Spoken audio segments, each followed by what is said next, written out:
গোপালের জন্য মন্দির করে গোপাল বসিয়ে বাবা এমন আদর স্নেহ যেন সন্তানকে যেভাবে ভরণ পোষণ করে, দামি দামি পোশাক, দামি দামি ফল মিষ্টি, গোপালের জন্য দামি দামি যত প্রকার দ্রব্য আছে খেলনা থেকে আরম্ভ করে এই ঘরটা ভরে নিলেন। সাথের বন্ধুরা বলছে, তুই কি পাগল হয়ে গেছিস? একটা ছোট্ট মূর্তির জন্য এত কিছু করতেছিস? বলছে, না, আমি পাঠ শুনে আসছি, গোপাল আমার ছেলে। তাহলে গোপাল যদি ছেলে হয় তাহলে তোর এই ধন সম্পদ কে দেখবি? বলছে, আমার গোপালই দেখবি। তাহলে তুই কি গোপালের নামে এগুলি লিখে দিবি? বলছে, হ্যাঁ। সত্যি যে কথা সেই কাজ। উকিল এনে দলিলের মধ্যে সব কিছু স্থাবর অস্থাবর যা সম্পদ আছে সব কিছু গোপালের নামে উইল করলেন।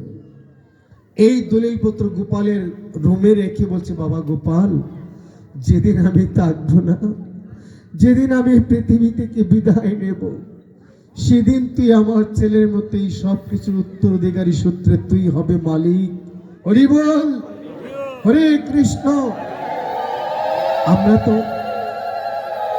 তো ভগবানের সেবা করি, ধর্মের কাজে 2 টাকা বেশি নিয়ে চলে যায়, ধর্মীয় অনুষ্ঠানে টাকা বেশি দিলে তার হিসাব হয়। দেখুন কিভাবে ভগবানের সেবা করে। কিন্তু জানেন বাবা, এই শেঠজি যেদিন মৃত্যু হয়েছিল সেদিন পাড়া প্রতিবেশী সবাই আসছে, বলে দেখি কি হয়। দাঁড়িয়ে এসে সবাই দেখতে পেলেন 9টা 8 বছরের ছেলে পা থেকে শরীরের মাথা পর্যন্ত ধরে ওরে বাবা বাবা বলে কাঁদতে লাগে। একটা ছেলে গলায় ধরে বেশি কাঁদতেছে, বাবা বাবা তুমি চলে গেলে,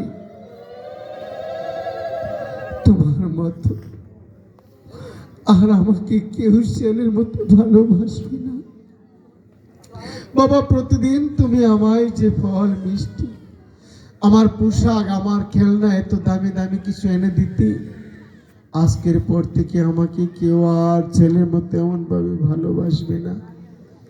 এই সংসারে আমরা ভালোবাসা বিলিয়ে দিয়েছি ছেলে, বউ, স্ত্রী, পুত্র, নাতিপতি, কিন্তু গোবিন্দের জন্য আমাদের বিন্দু মাত্র ভালোবাসা অবশিষ্ট হৃদয়ে নেই।